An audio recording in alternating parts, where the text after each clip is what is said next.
오늘은 호세아 3장 1절로 5절의 말씀을 통해서 우리를 향한 하나님의 사랑이라는 제목으로 좀 말씀을 나누려고 합니다. 한 주간 이 찬양을 계속해서 불렀던 것 같습니다. 하나님 사랑은 온전한 참사랑 내 마음에 부어주시니 충만케 하소서.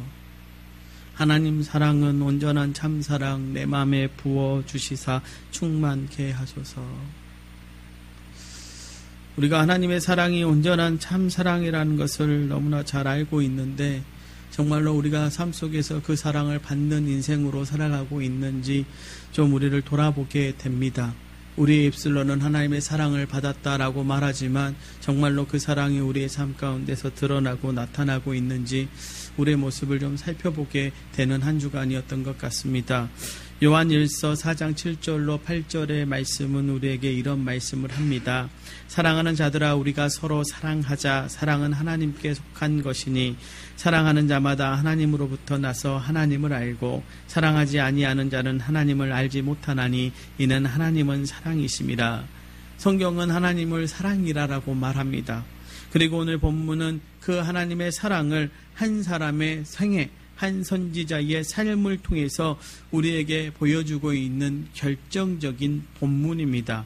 저는 이것을 사랑의 옅기스라고 표현하고 싶습니다. 사랑을 쫙 짜서 하나님이 보여주신 그 삶의 모습이 바로 이 한 사람을 통해서 나타나는데 그 사람이 누군가 했더니 바로 호세아라고 하는 사람입니다. 호세아는 좀 다른 선지자들과 다른 모습으로 부름을 받았습니다. 그의 부름의 모습을 호세아서 1장 1절로 2절은 우리에게 이렇게 말씀하시는데요. 우시아와 요담과 아하스와 히스기야가 이어 유다의 왕이 된 시대, 곧 요아스의 아들 여로보암이 이스라엘 왕이 된 시대에 부에리의 아들 호세아에게 임한 여호와의 말씀이라. 여호와께서 처음 호세아에게 말씀하실 때 여호와께서 호세아에게 이르시되 너는 가서 음란한 여자를 맞이하여 음란한 자식들을 낳으라. 이 나라가 여호와를 떠나 크게 음란함이니라 하시니. 한마디로 가서 말씀을 전하라고 말씀하시는 것이 아니라 너는 한 여자를 취하여 데리고 오라라고 말씀하십니다. 그런데 그 여자가 어떤 여자인가? 그 여자의 이름은 고멜이라고 말합니다. 말씀은 그 여인에 대해서, 그 여성에 대해서 한마디로 이렇게 정리해버리는데 음란한 여자라고 말합니다. 그것이 호세아 선지자가 선지자로서 공식적인 활동을 시작하는 것이었습니다. 음란한 여자였던 고멜을 자기의 아내로 데리고 오는 것이었죠. 여러분, 결혼은 거룩한 예식 아닙니까? 결혼은 사랑하는 여자와 만나야 되는 것이죠. 그리고 결혼은 함부로 할 수 없는 것이죠. 그런데 왜 주님은 이 결혼이라고 하는 상징적인 행동을 통해서 하나님의 말씀을 말씀하시는 것과 그것도 전혀 사랑할 수 없는 여자를 취하라고 말씀하시면서 이 호세아라는 선지자를 통해서 무엇을 말씀하고자 원하시는가라고 하는 것입니다. 여러분, 호세아는 누구를 대신한 것입니까? 실은 하나님을 대신한 것입니다. 그런데 그 당사자인 호세아가 얼마나 고통스러웠겠습니까? 주님, 이게 사실입니까? 그런 음란한 여자라니요. 남자를 너무 많이 알고 남자를 너무 많이 데리고 있는 그 여자를 제가 어떻게 데리고 와서 결혼 생활하겠습니까? 라고 단 한마디 하지 않고 그저 가서 그 명령대로 합니다. 그 고통스러운 삶의 모습을 통해서 하나님은 도대체 우리에게 무엇을 말씀하시고자 하시는가? 그 하나님은 어떤 말씀을 하기를 원하시는가? 오늘 말씀에 그 여인을 통해서 우리에게 말씀하시고자 하는 분명한 메시지를 전하고 계신다라고 하는 것이죠. 호세아서 3장 1절 하반절은 이렇게 말씀하시죠. 너는 또 가서 타인의 사랑을 받아 음녀가 된 그 여자를 사랑하라 하시기로. 이 구절 안에 무엇이 보입니까? 정상적이지 않은 호세아의 결혼 생활, 아니요, 고멜의 음행이 있었고 그로 인해 고멜이 또 호세아를 떠납니다. 호세아와 살지만 정상적인 생활을 할 수 없죠. 남자들이 생각이 났던 것입니다. 그리고 그 남자들이 주었던 돈들이 생각났을 것입니다. 그리고 다시 그 남자들을 향해서 떠났던 여인, 그런데 하나님께서 뭐라고요? 이제 그 여자를 진짜로 사랑하라고 말씀하십니다. 저는 이 장면을 보면서 이런 생각이 들었습니다. 하나님 너무 하시다.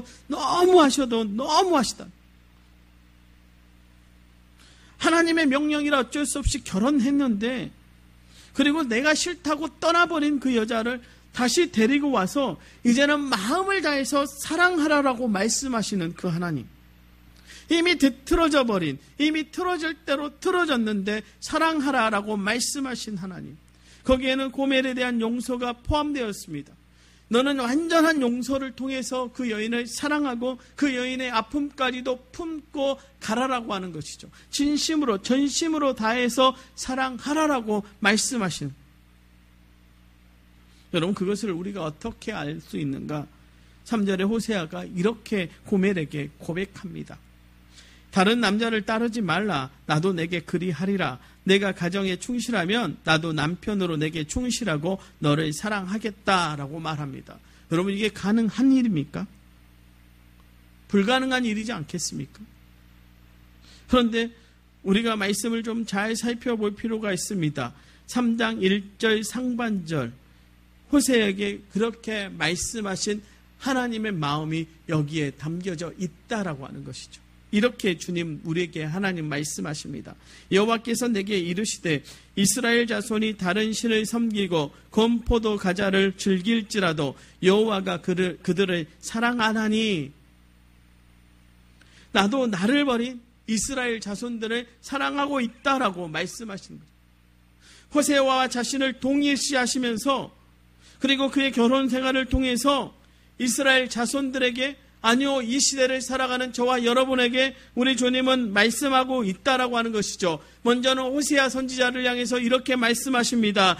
내가 그렇게 하고 있으니 너도 그렇게 하라는 것입니다. 그리고 이스라엘 백성들을 향해서, 또 우리를 향해서 뭐라고 말씀하십니까? 내가 너희를 사랑한다라고 말씀하십니다. 너희의 모습이, 너희의 모양이 지금 어떤 곳에 어떤 처지에 있어 할지라도, 너희가 지금 어떤 행위를 내 앞에서 하고 있다 할지라도 나는 그거와 아무 관계없이 너희를 사랑한다라고 고백하고 계시는 하나님의 마음이 이 말씀 한 구절에 담겨져 있다라고 하는 거죠. 그럼 그 하나님의 사랑은 어떤 사랑입니까? 하나님의 사랑은 대가를 지불하시는 사랑이라는 것입니다. 본문 2절의 말씀입니다. 내가 은 15개와 보리 한 홈의 반으로 나를 위하여 그를 사고, 고멜을 데리고 오는데 그냥 데리고 온 것이 아닙니다. 이미 오래전에 가출해서 남이 되어버린 아내를 위해 큰 돈을 지불하고 충분한 대가를 치르고 그녀를 집으로 데려오라는 것입니다. 당시 고멜과 같은 처지에 있는 여자 노예들의 몸값이 얼마가 되는지는 알 수 없습니다. 그러나 말씀의 근거에서 좀 살펴보자면 이렇습니다. 출애굽기 21장 32절에 여자 노예의 몸값을 은 30세겔이라고 합니다. 신명기 22장 29절에서 아내를 얻기 위해 처가에 치르는 몸값을 은 50세겔이라고 합니다. 이런 정황들을 고려해 볼 때 아마 고멜과 같은 늙고 가치 없는 여자 노예의 몸값은 아마 은 20세겔 정도였을 것으로 축축해 볼 수 있을 것입니다. 호세아가 돈과 곡식을 가지고 고멜을 사기 위해서 집으로 갑니다. 그가 치른 값이 보리 1과 2분의 1 호멜, 약 330리터 정도 되고요. 은은 15세겔을 들였습니다. 그 당시 노동자의 1년 수입은 은 5세겔에서 10세겔 정도 되었다는 점을 감안하면 만만치 않은 액수를 지불한 것입니다. 쉽게 말해 호세아는 노동자의 2년, 3년 봉급에 해당하는 큰 돈을 지불해서 그 여인을 데리고 온 것입니다. 그런데 왜 호세아가 돈만 가지지 않고 곡식도 함께 가지고 고멜을 사러 갔을까? 이런 정황을 상상할 수 있습니다. 호세아가 하나님의 명령을 받고 고멜을 사기 위해서 돈을 마련했을 것입니다. 집에 있는 것들 중에서 돈이 될 만한 것들을 모두 팔았겠죠. 그런데도 불구하고 액수가 턱없이 부족했을 것입니다. 여러분, 선지자로 살아왔다라고 하는 것이요, 얼마나 큰 돈이 있겠습니까?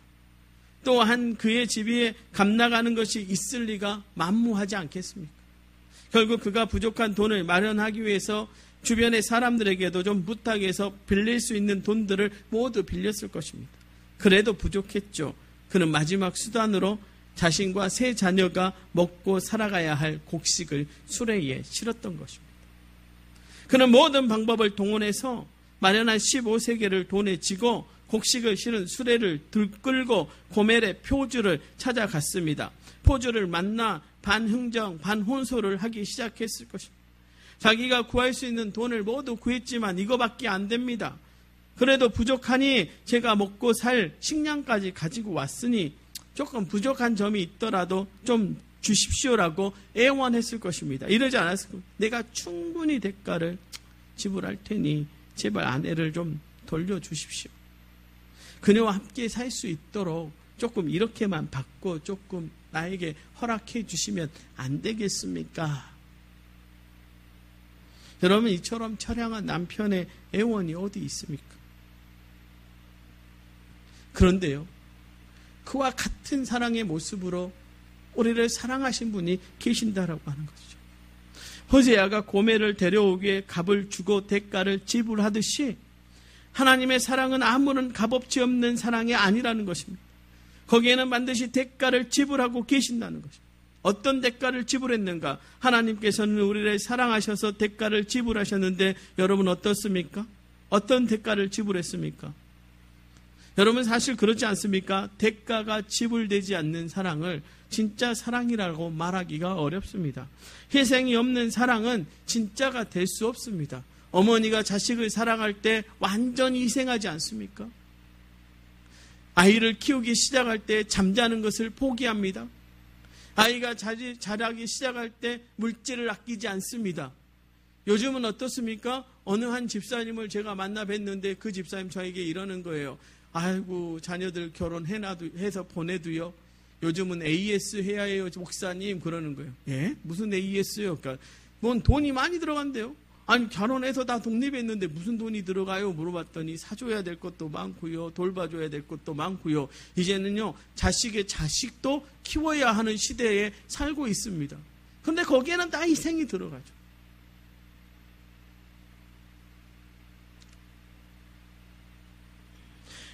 왜 하나님의 사랑이 그렇다면 참 사랑인가라고 하는 것. 바로 자신의 아들을요, 예수 그리스도를요, 우리의 희생 제물로 우리에게 지불해 주셨기 때문입니다. 교회를 사랑하는 것도 저는 마찬가지라고 봅니다. 여러분, 우리 교회가 58년 동안 이 자리를 지킬 수 있었던 이유가 무엇이라고 생각합니까? 저는 교회를 돌아볼 때마다 벽돌 한 장, 그리고 이 강단을 고치면서 이 강단 아래에 있었던 교회의 모습들을 보면서요,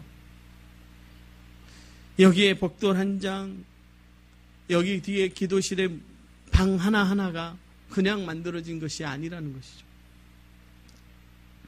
여기에는 반드시 누군가 교회를 위해서 희생하고 헌신했던 사랑이 있었을 것입니다.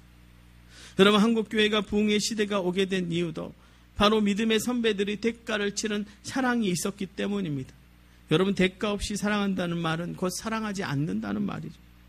많은 사람들이 대가 지불 없이 사랑하려고 합니다. 나는 쉽게 사랑하려고 하고 아무런 책임도 지지 않으려고 합니다. 그저 적당히 하려 합니다. 지금은 더 그런 것 같습니다. 최근 뉴스를 보면 어떻습니까? 자녀들을 두고 자기의 재미를 위해서 놀러 가는 부모들. 교회에서도 어떻습니까? 이제 적당히 합니다. 헌신도요, 봉사도요. 그리고 조금 봉사하는 사람들 보면 이런데요. 나 때는 커피 중에 라떼가 인기래요. 카페 라떼. 그래서 라떼는 어떻게 섬겼는데, 라떼는 이랬는데, 라떼는 저랬는데, 나는 이랬는데, 나는 저랬는데 말로는 합니다. 그런데 어떻습니까? 지금 우리가 회복해야 될 것이 바로 이 헌신의 사랑이라, 대가를 지불한 사랑이라는 것이죠. 여러분, 교인과 함께 죽음의 자리를 지키기 위해서 6.25 때 피난 가려고 배 타라고 교인들이 떠밀어서 배 태워 보냈더니 배가 떠나가고 났더니 뒤에서 목사님의 목소리가 들리는 거예요. 어느 교회 이야기냐면 여수 애양원 교회의 손양원 목사님 이야기입니다. 내가 어찌 당신들을 두고 가겠냐. 예수님도 양떼 버리지 않고 계셨는데 내가 어찌 나에게 맡겨주신 양무리를 내버려 두고 가겠냐고 하시면서 그 비난의 배를 타지 않으셨습니다. 자신의 종이었던 이자의 목사를 위해서 자신의 모든 것을 희생하면서 살았던 조덕삼 장로님의 이야기. 이게 한국교회의 이야기입니다. 거기에는 반드시 대가가 있었으면 우리는 기억해야 할 줄로 믿습니다. 그런데 하나님의 사랑도 그렇다는 것이죠. 하나님은 대가도 지불하지 않는 값싼 사랑을 우리에게 단 한 번도 보여주지 않으셨습니다. 하나님은 아들을 내어주셨는데 그저 아무런 값없이 내어주셨다라고 말합니다. 그렇게 우리를 사랑하셨습니다.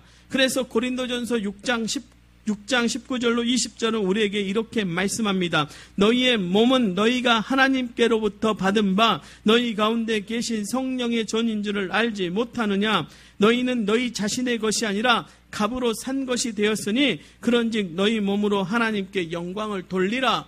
뭐라고요? 하나님께서 값으로 샀다라고 말씀하십니다.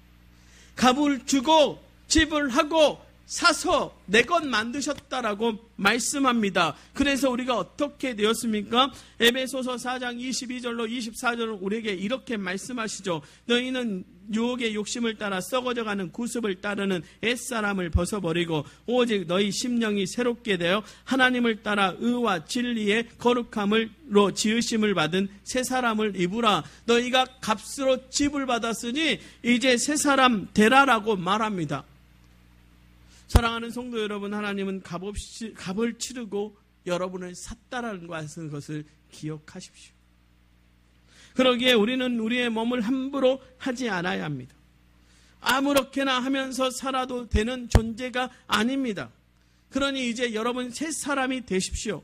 그리고 의와 진리의 거룩함으로 하나님께 영광을 돌리는 존재가 되어야 합니다. 기억하시기 바랍니다. 하나님의 사랑은 대가를 지불한 고귀한 사랑입니다.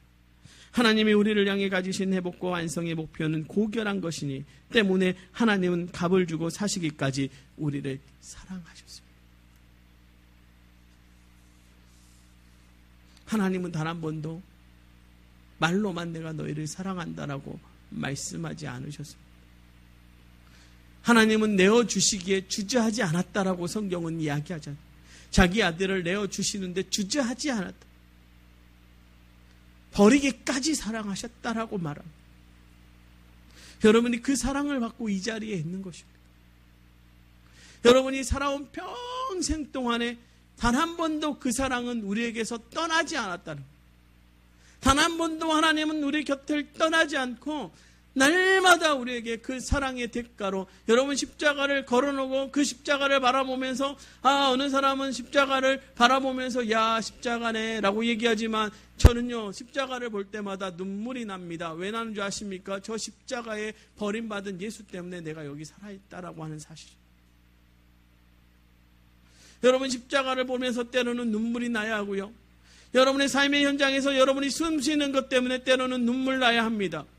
여러분 숨쉬고 살아있는 것조차도 하나님의 은혜가 아니면 우리가 살아있을 수 없다라고 하는 것이죠. 그렇게 여러분을 구원하시고 여러분을 사랑하셨던 분이 하나님이시라. 아낌없이 내어주셨습니다. 여러분 이스라엘 백성들이 떠나 도망가도요 하나님은 한 번도 그 자리를 떠나지 않으셨습니다. 그렇게 값을 치르고 사랑한 저와 여러분이 하나님의 자녀라고 하는 사실이 우리에게 은혜일 줄로 믿습니다. 그럼 하나님의 사랑은 더 나아가 어떤 사랑이신가? 오늘 말씀 속에서 하나님의 사랑은 완전히 우리를 기다리시는 사랑이라는 거죠. 3절로 5절의 말씀입니다. 그에게 이르기를 너는 많은 날 동안 나와 함께 지내고 음행하지 말며 다른 남자를 따르지 말라. 나도 내게 그리하리라 하였노라. 이스라엘 자손들이 많은 날 동안 왕도 없고 지도자도 없고 제사도 없고 주상도 없고 예봇도 없고 드라빔도 없이 지내다가 그 후에 이스라엘 자손들이 돌아와서 그들의 하나님 여호와와 그들의 왕 다윗을 찾고 마지막 날에는 여호와를 경외함으로 여호와와 그의 은총으로 나아가리라. 여러분 우리를 향하신 하나님의 계획은 대가를 지불하고 데려오는 것으로 끝날 수 없습니다. 우리 속에 있는 노예의 근성이 없어져야 하는 것이죠. 쾌락을 추구하던 삶의 태도가 바뀌어져야 한다는 것입니다. 선지자는 고멜을 집에 데려온 다음에 다짐을 시킵니다. 그런데 선지자가 고멜에게 정확하게 무엇을 다짐시켰는가? 새 번역 성경으로 보면 이렇게 말합니다. 당신은 많은 날을 나와 함께 살면서 창녀가 되지도 말고 다른 남자와 관계를 맺지도 말고 나를 기다리시오. 그동안 나도 당신을 기다리겠소라고. 호세아가 고멜에게 자신의 삶을 정리하며 근신할 수 있는 기간을 준 것입니다. 호세아는 고멜에게 어느 정도 시간을 주어 지난날의 삶을 정리하도록 했던 것입니다. 이것은 또한 하나님의 사랑이기도 합니다. 하나님은 우리가 다시금 회복되기를 원하고 기다리고 계십니다. 우리는 때론 기다림을 말할 때 아무것도 하지 않는 것으로 생각합니다. 그저 기다리는 거죠. 그러나 여러분, 그렇지 않습니다. 저도 기다림이 가만히 있는 것으로만 생각했습니다. 그런데 그렇지 않더라고요. 여러분, 농부가요, 1년 벼를 심어놓고 그냥 기다립니까? 다 익을 때까지 그냥 기다립니까? 아니지 않습니까? 우리 이제 장로님 새우 양식하셔서 새우가 이제 출하가 됐는데, 출하될 때까지 장로님 그냥 넣어놓고 기다리셨습니까? 아니요. 아니지 않습니까? 무언가 했습니다. 한 몇 년 됐는데 어느 오디션 프로그램에요, 여자 연습생들이 이제 아이돌 준비하는 친구들이 그 말 때문에 제가 기다림에 대해서 다시 생각하게 됐는데, 그 친구가 이런 이야기를 하더라고요. 다시 기회가 오기를 기다리면서 준비하고 있다. 기다리면 기회가 올 것이다. 그러니까 기다림은 아무것도 안 하는 것이 아니라 무언가를 하는 것입니다. 기다림은 움직임입니다. 그런 차원에서 하나님의 기다림은, 그 기다림의 사랑은 어떨까? 그 기다림에도 분명한 사랑의 행위가 있습니다. 오늘 말씀 3절은 단순히 기다린다라고 하는 것이 아니라 회복의 순간까지 함께 하겠다는 것이죠. 여러분, 포로로 이스라엘 백성들을 바벨론으로 보내놓고 하나님이 가만히 계신 게 아니라 끊임없이 선지자들을 통해서 말씀하셨고, 깨어있는 성각자들을 통해서 백성들을 깨우치고 그곳에서 신앙의 전통을 이어가도록 하셨다는 것입니다. 에스더라고 하는 사람을 통해서, 다니엘이라고 하는 사람을 통해서 끊임없이 그들을 지키시고 보호하셨다라고 하는 것입니다. 하나님은 단 한 번도 그냥 기다린 것이 아니라, 야 돌아와 이렇게 기다리고 두 팔 벌리고 기다리는 게 아니라 날마다 무언가를 하셨다라고 하는 것이죠. 여러분, 탕자의 아버지가 탕자가 돌아오기를 기다리면서 성경에 뭐라고 말합니까? 날마다 마을어귀에 나가서 탕자가 갔던 그곳의 길을 보고 있었다라고 말합니다. 기다리면서 뭐 했을 거야? 아들 어디 있니? 아들 나에게 돌아와. 하나님, 내 아들 다시 돌려보내주세요. 기도하지 않았겠습니까? 여러분, 하나님은 여러분을 기다리시면서 단 한 번도 그냥 있지 않다는 것이죠. 여러분, 아이를 물가에 내놓으면 부모가 어떻습니까? 눈을 못 떼고 쳐다봅니다. 발을 동동 구르면서 어떻게 될까 저렇게 될까 쳐다보고 있다라고 하는 것이죠. 그것이 하나님입니다. 하나님은 여러분을 향해서 기다리시면서 끊임없이 여러분에게 돌아올 수 있는 기회와 회복의 기회를 계속해서 제공해주고 있다라고 하는 거죠. 나치 독일의 포로 수용소에 6만 명의 유대인이 학살되었을 때 그들이 수감되었던 지하 감옥벽에 손톱으로 그린 다윗의 별이 발견된 사실이 있었습니다. 그 그림 밑에 이런 글이 적어져 있었답니다. 비록 태양이 우리에게 비춰오지 않지만 저기 태양이 있는 것을 믿노라. 비록 사랑이 내게 느껴지지 않지만 저기 진실된 사랑이 있는 것을 나는 믿노라. 비록 하나님이 침묵 가운데 계시지만 나는 하나님이 살아계심을 믿노라. 그 극한 상황에서도 함께 하시는 하나님이 계신다는 것을 그들이 믿었던 것입니다. 날마다 트는 태양을 생각하면서 그 태양이 지지 않고 날마다 뜨고 있음을 믿었고, 그들에게 사랑이 느껴지지 않는 그 극한의 상황에서 그들의 사랑이 있다라고 하는 것, 그것을 믿었으며, 하나님이 침묵하고 계시는 것이 아니라 지금 나와 함께 하고 계셨다라고 하는 사실을 그들이 믿고 있었다라고 하는 것이죠. 여러분, 지금 여러분의 삶 가운데 그 하나님이 함께하고 계신다는 거예요. 호세아가 고멜의 회복 가운데 함께 했듯이 하나님께서도 지금 이스라엘과 함께 그리고 저와 여러분과 함께 하시며 어쩌면 돌아오기를 기다리고 계실 줄도 믿습니다. 어쩌면 이 코로나 시기에요. 주님은 우리의 원초적인 믿음, 처음 그 사랑의 믿음 회복하기를 기다리고 계시지는 않을까요? 여러분 주님 처음 만날 때 여러분 뭐라고 고백하셨습니까? 여러분 주님 처음 만날 때 여러분 눈물을 흘리면서 뭐라고 고백하셨습니까? 내가 처음 주를 만났을 때 여러분 이 찬양하면서 내가 주님 처음 만났을 때 내가 뭐라고 고백했을까? 저는 아직도 기억을 합니다. 제가 주님을 처음 만났을 때 저는 아무 말도 할 수 없었습니다. 그저 제 입에서 고백했던 말은 주님 사랑합니다. 이 한마디밖에 없었던 걸 아직도 기억하고 있습니다.